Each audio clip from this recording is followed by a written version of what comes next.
स्वागत है आप सभी का सनराइज इंस्टीट्यूट में। दोस्तों, आज हम इस वीडियो के तहत चक्रवृद्धि ब्याज और साधारण ब्याज के बहुत ही महत्वपूर्ण प्रश्न लेकर के आए हैं, जो किसी भी सूत्र का प्रयोग करके नहीं, एकमात्र तराजू के जरिए जो है कि मात्र 2 सेकंड में हल करें। जैसे हमारा पहला प्रश्न है, प्रश्न नंबर 1 कह रहा है किसी धन का 25% वार्षिक ब्याज की दर से 2 वर्ष का चक्रवृद्धि ब्याज और साधारण ब्याज का अंतर 11 रुपया हो जाता है, तो वह धन ज्ञात करें। तो सबसे पहला काम हमारा है तराजू हल करें, और तराजू को बनाते हैं, ये 11 रुपया रख देते हैं। अब हमको करना क्या है, ये जो दर है, दर 25% है, तो 25% को थोड़ा सा सरल कर लेते हैं। 25% का मतलब होता है 100, और इसको हम जब काटते हैं तो 25 से कम 25 और 25 चौके 100। अब देखते हैं ये जो 11 रुपया है चक्रवृद्धि ब्याज और साधारण ब्याज का अंतर है, और इस अंतर के सामने हम इस 1 को रख देते हैं। अगर हमें धन निकालना है तो इस 4 को रख देते हैं यहाँ पर धन निकालने के लिए। और देखो तराजू का नियम है कि त्रियक में सदैव गुणा होता है, और ये जो है कि जो 4 है 4 का वर्ग लिख देते हैं, 4 का वर्ग 16, ठीक है, 4 का वर्ग 16 लिख देते हैं, और 16 का 11 से गुणा करते हैं तो 16 एकम 16 1 हासिल, और उसके बाद 16 एकम 16 1 हासिल 17 माने 176। 176 हमारा वह धन रहा, अर्थात ए ऑप्शन सही। लेकिन हम यह 1 क्यों रखे हैं और इस 4 का वर्ग अंतर के सामने हम जो है कि 1 को क्यों रखते हैं, और जो है कि मूलधन जानने के लिए 4 का वर्ग 16 क्यों रखते हैं, इस बात को जानने के लिए हम थोड़ा सा सवाल से हट करके बात कर रहे हैं। थोड़ा सा पहले बेसिक पॉइंट जान लेते हैं। जैसे हमने कहा 25%, 25% का मतलब होता है 25% ऐसे लिख रहे हैं, और 25% का मतलब 25/100, और इसको जब हल करते हैं तो 25 से कम 25, 25 चौके 100।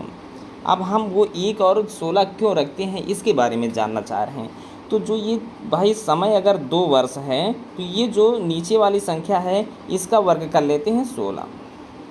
यह इतना पॉइंट जो होता है यह हमारे मूलधन को दर्शाने का काम करता है हमारे तराजू का। और अगर इस 16 का 1/4 अगर करेंगे, 1/4 करेंगे तो 4 आएगा, और 4 को हम यहाँ रख देंगे और 4 को हम यहाँ रख देंगे। यह इतना जो पॉइंट होगा वह हमारे साधारण ब्याज को दर्शाएगा। बस यही पॉइंट समझना है। और अभी इससे भी छोटा शार्ट जो एक बताने वाले हैं, बस एक बार हम इस वृक्ष को तैयार करने के लिए जान लेते हैं कि कैसे तैयार करते हैं। मान लेते हैं कोई सूत्र हमारे नॉलेज में नहीं रहा, तो इसके ज़रिए हम सवाल को लगा सकते हैं। अब इस 4 जो 4 आया है, इस 4 का 1/4 करेंगे तो 1 होगा। यह जो 1 है यह हमारे चक्रवृद्धि ब्याज और साधारण ब्याज के अंतर को दर्शाता है। और यह पूरा का पूरा जो पॉइंट होता है, ये 4, 4 और 1, यह हमारे चक्रवृद्धि ब्याज को दर्शाता है। अगर ये वृक्ष तैयार करने में कोई दिक्कत है तो फिर हम एक और सरल पॉइंट बताते हैं जिसमें ये वृक्ष नहीं तैयार करना पड़ेगा। देख लेते हैं, इसको हटा देते हैं। जैसे अब हम जो है कि यहाँ पर किए क्या 25%, और 25% को हम सरल करेंगे तो अभी हमने सरल किया तो 1/4 हुआ। अब हम देखें मूलधन को निकालने के लिए जो ये संख्या होती है 4, माने जो संख्या नीचे होती है इसका स्क्वायर कर देते हैं, 4 चौक 16, मूलधन के लिए नीचे वाली संख्या का स्क्वायर। और उसके बाद अगर हम साधारण ब्याज की बात करते हैं तो साधारण ब्याज, जब भी ऐसा पॉइंट आए साधारण ब्याज के लिए हम क्या करते हैं, इन दोनों के गुणनफल का 2 गुना लिख देते हैं। 4 का 2 गुना 8 एकम 8, ये हमारा साधारण ब्याज का कोड बना। और उसके बाद अगर हम चक्रवृद्धि ब्याज की बात करते हैं तो इसी 8 में ऊपर वाली संख्या का वर्ग जोड़ देते हैं, अर्थात ऊपर वाली संख्या 1 है, 1 का वर्ग 1 होगा और 1 जोड़ेंगे 9। यह हमारा चक्रवृद्धि ब्याज बना। और चक्रवृद्धि ब्याज और साधारण ब्याज का जो अंतर होगा वह 1 होगा। तो तराजू में अगर मूलधन दिया गया है तो मूलधन के सामने इस 16 को रखना है, और साधारण ब्याज दिया गया है तो उसके सामने इस 8 को रखना है, और चक्रवृद्धि ब्याज दिया गया है तो उसके सामने 9 को रखना है, और अगर अंतर दिया गया है तो अंतर के सामने हमें 1 को रखना है, और तराजू अच्छे से तौल देगा। फिर अगर हम जो है कि एक और पॉइंट थोड़ा सा समझ लेते हैं तो फिर सवालों को लगाते हैं। जैसे इसको हटाते हैं। जैसे माना कि दर जो है कि 25% ना रही, 50% रही, और यह मान लेते हैं 75% रही। 75% को समझ लेते हैं, तो 75% को समझते हैं तो 75% को जब हल करेंगे तो 75/100, और 75/100 का मतलब है 25 तियाँ 75 और 25 चौके 100। हमने कहा ये जो संख्या का वर्ग होगा वह मूलधन को दर्शाएगा, 4 चौक 16। और साधारण ब्याज को दर्शाने का काम क्या करेगा? साधारण ब्याज को दर्शाने के लिए इन दोनों के गुणनफल का दोगुना, अर्थात 4 3 12 और 12 का दोगुना 24, यह हमारा साधारण ब्याज का कोड। और उसके बाद जो होगा, हमने कहा जो है कि चक्रवृद्धि ब्याज क्या होगा? तो चक्रवृद्धि ब्याज का मतलब है इसी साधारण ब्याज में ऊपर वाली संख्या, अर्थात जो अंश होता है अंश का वर्ग जोड़ देते हैं। अंश 3 है, 3 का वर्ग 9, और अगर हम 9 को जोड़ रहे हैं तो यहाँ पर बनेगा 33, और ये 33 हमारा चक्रवृद्धि ब्याज बनेगा। और उसके बाद चक्रवृद्धि ब्याज और साधारण ब्याज का जो अंतर बनेगा भाई, यहाँ पर साधारण ब्याज 24 रुपया है और अंतर जो है कि चक्रवृद्धि ब्याज 33 रुपया और साधारण ब्याज 24 रुपया, तो इनका अंतर एक प्रकार से ये जान लेते हैं ऊपर वाली संख्या का वर्ग ही अंतर होता है। तो अब इतनी सी बात अगर समझ गए हैं तो फिर सवाल को हम स्टार्ट करते हैं। चलिए आगे बढ़ते हैं। देखें, जो पहला प्रश्न हमारा रहा, पहला प्रश्न फिर एक बार समझ लेते हैं। और पहला प्रश्न समझते हैं कैसे, देखें, फिर हम इसको लगाते हैं, इसको हटा देते हैं पहले।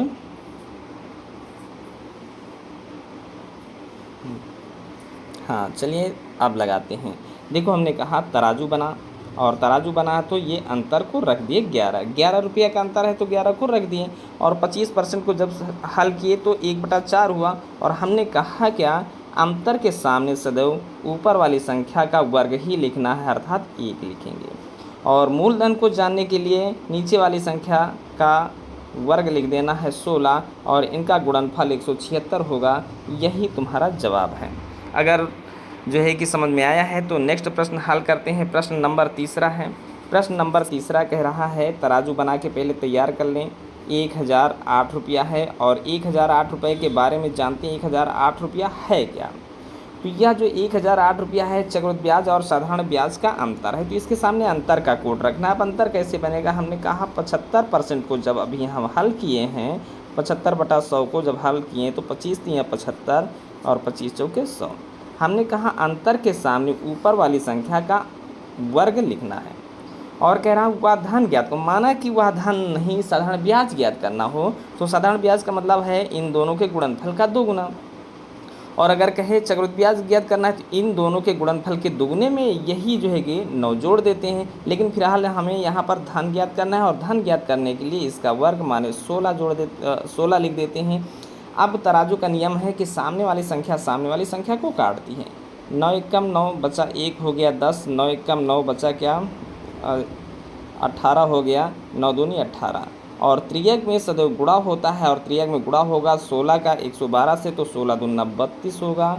और हासिल 3, 16 एकम 16, और 16 में 3 जुड़ा तो 19 के 9 हासिल 1, 16 एकम 16, 1 हासिल जुड़ा तो 17, अर्थात 1792। डी ऑप्शन सही होगा। अब चलते हैं नेक्स्ट पॉइंट पर। प्रश्न नंबर जो है कि अगला है, और अगला है क्या कह रहा है अगला प्रश्न नंबर अगला। अब यहाँ पर कह रहा है चक्रवृद्धि ब्याज और साधारण ब्याज। साधारण ब्याज क्या होगा यदि चक्रवृद्धि ब्याज 91 रुपया रहा हो, तो कोई दिक्कत की बात नहीं। हमें किसी भी प्रकार के सवाल को लगाने के लिए सूत्र का प्रयोग नहीं करना है। अब 91 को लिख देना है। ये यहाँ पर जो दर है लिखा है 33 सही 1/3, और 33 सही 1/3 का मतलब होता है जब 33 सही 1/3 को हम हल करेंगे तो 33 यानी 99 1 100/3 होगा, 100/3। और परसेंट का मतलब होता है बटे 100, और 100 से जब 100 कटा तो 1/3 हुआ।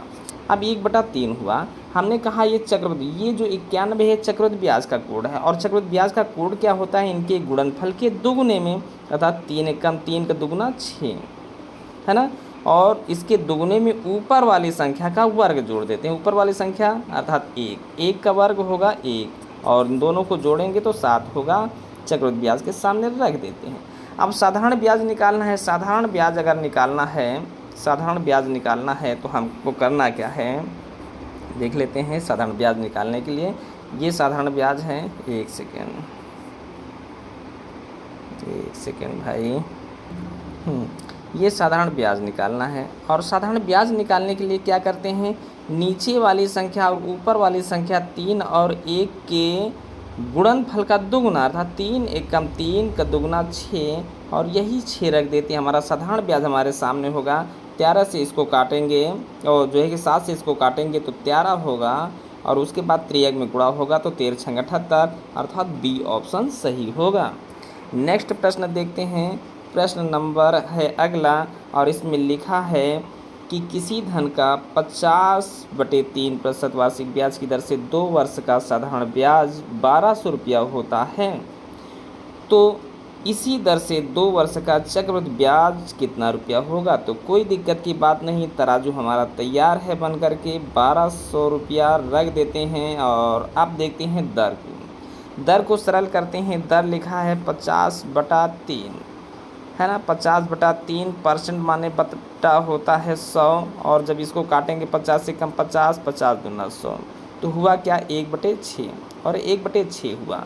अब देखो ये साधारण ब्याज है। साधारण ब्याज के लिए साधारण ब्याज का कोड ही लिखना होगा। साधारण ब्याज का कोड क्या होता है, इन दोनों के गुणनफल का दुगुना। इन दोनों का गुणनफल 6 और 1 का गुणनफल 6 कम 6 और 6 का दुगुना 12। और अब ये हमारा साधारण ब्याज हुआ, और साधारण ब्याज में ही ऊपर वाली संख्या का वर्ग, अर्थात 1 1 कम 1 जोड़ देते हैं, तो 12 में 1 जोड़ेंगे, ये चक्रवृद्धि ब्याज का कोड बनेगा। अब देखो 12 से काटेंगे 1200 को तो 100 होगा, और 100 का 13 से गुणा करेंगे तो जवाब रहेगा 1300, अर्थात इसका बी ऑप्शन सही होगा। चलिए अगला प्रश्न देखते हैं। प्रश्न नंबर है अगला, कह रहा है 18,000 रुपये का 5% वार्षिक ब्याज की दर से 2 वर्ष का चक्रवृद्धि ब्याज और साधारण ब्याज का अंतर क्या होगा। कोई दिक्कत की बात नहीं है। हमने 18,000 को लिखा, और 18,000 ये हमारा मूलधन है। मूलधन के सामने मूलधन का कोड रखेंगे।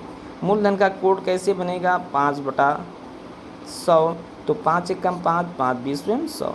हमने कहा नीचे वाली संख्या का वर्ग, अभी जब चित्र बना रहे थे तो बताए थे नीचे वाली संख्या का वर्ग ही हमारे मूलधन का कोड होगा, और इसका वर्ग होगा 400।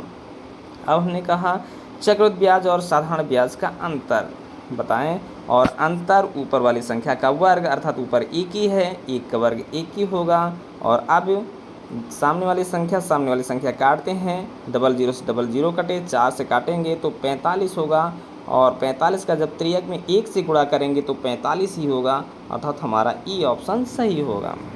अगला प्रश्न देखते हैं। प्रश्न नंबर है अगला, और अगला प्रश्न कह रहा है किसी धन का 3 वर्ष का साधारण ब्याज 1200 रुपया और 2 वर्ष का जो चक्रवृद्धि ब्याज है वो 820 रुपया होगा, तो ब्याज की दर क्या होगी।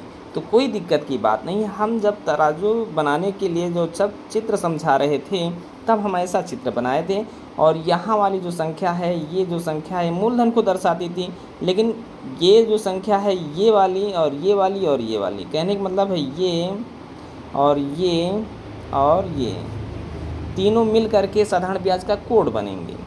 तो साधारण ब्याज हमारा 1200 रुपया है, तो इसका मतलब 400 रुपया पहले वर्ष ब्याज, 400 रुपया दूसरे वर्ष ब्याज, और 400 रुपया तीसरे वर्ष ब्याज, ये हमारा साधारण ब्याज। और यहाँ पर 400 रुपया ये, और अगर देखा जाए तो 820 रुपया चक्रवृद्धि ब्याज है, तो 2 साल का चक्रवृद्धि ब्याज अभी हम बताएं, ये 400 रुपया, ये 400 रुपया और ये 20 रुपया, ये 2 वर्ष का चक्रवृद्धि ब्याज है। तो हमें तराजू पर क्या करना है, इस तरह से 3 वर्ष का साधारण ब्याज को 3 भागों में बांट लेते हैं, 400 रुपया, और 2 वर्ष का चक्रवृद्धि ब्याज तो 400, ये 800 रुपये तुम्हारा साधारण ब्याज हुआ, और इसमें ये 20 रुपया और जोड़ देंगे तो चक्रवृद्धि ब्याज हुआ। ये जो 400 रुपया है, इस 400 रुपये को सदैव हम 100% के बराबर रखते हैं।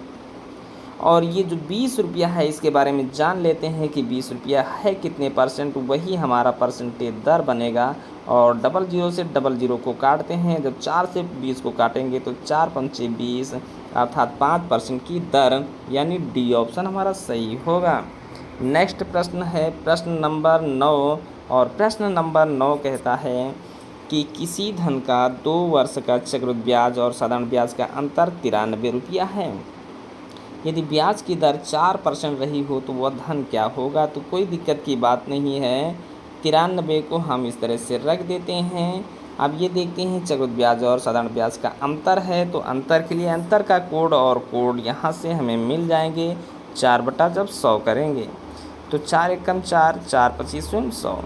हमने कहा क्या, ऊपर वाली जो संख्या है इसका वर्ग ही अंतर होता है, अर्थात 1 का वर्ग 1 होगा, और वह धन निकालना है। धन का कोड जो है कि नीचे से आएगा और नीचे ये 25 है, 25 का वर्ग 625 होगा और 625 होगा। और ऐसी दशा में जब हम इनका गुणा करेंगे तो ये तीनों के तीनों ऑप्शन नहीं मिलने वाले हैं। जो भी गुणनफल होगा इन तीनों से हट करके होगा, अर्थात डी ऑप्शन सही होगा।